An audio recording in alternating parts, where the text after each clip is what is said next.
முருகன் பக்தர்கள் அனைவருக்கும் அன்பு வணக்கங்கள்.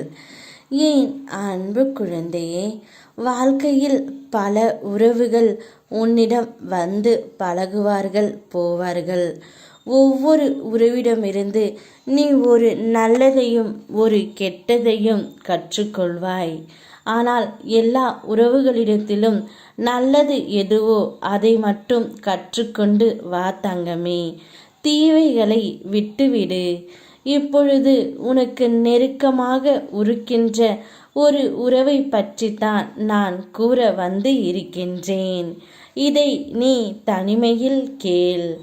வாழ்க்கையில் என்னை தவிர உனக்கு நிரந்தரம் ஒன்றும் இல்லை. மற்றவை அனைத்தும் நீயாக உருவாக்கி கொண்ட மாயைத்தான். பெண்ணுக்கான உரிமைகளை தட்டி பறிக்கும் பொழுது யானை பலத்தை பெறுகிறாள் எதிர்கொள்வதற்கு. அது போலத்தான் உன்னுடைய பலத்தை நீ அறிந்து கொள்ள வேண்டும். சில மனிதர்கள் உனக்கு தீயவர்களாக இருந்தாலும் நீ அவர்களையே நல்லவர்களாகத்தான் நம்பிக்கொண்டு இருக்கின்றாய். உனக்கு நெருக்கமாக பழகி கொண்டிருக்கின்ற ஓர் உறவு கூட அப்படித்தான் இருக்கின்றார்கள். மனிதர்கள் ஒவ்வொருவரின் வாழ்விலும் இரண்டு சொற்களை உதிர்ப்பான். என்ன ஆட்டம் ஆடப்போகின்றாய் என்பது பிறப்பின் போது உதிர்ப்பது. ஆடி முடித்து விட்டாயா என்பது இறப்பின் போது உதிர்ப்பது. ஒவ்வொருவருக்கும் ஒவ்வொரு சூழ்நிலையில் வாழ்க்கை இருக்கும். எல்லா இழப்புகளுக்கும் இழப்பீடு சாத்தியமே இல்லை. காலம் கட்டாயப்படுத்தி கற்பிக்கும் பாடங்களுக்கு மட்டும் ஏனோ ஆசிரியர்கள் தேவைப்படுவதே இல்லை தங்கமே. தெளிவாக புரிகிறதா?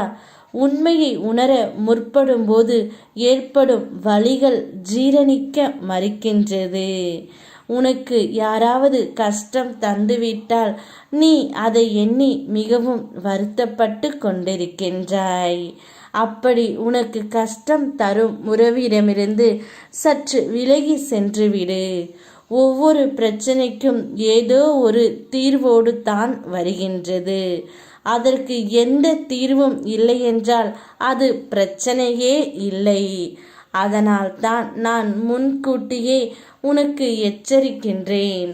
உனக்கு நெருக்கமான உறவுகள் எப்பொழுதும் ஆபத்து தான். சுதாரிப்பாக இரு. நான் இருக்கின்றேன் உண்மையான உறவாக. யாம் இருக்க பயமேன். ஓம் முருகா.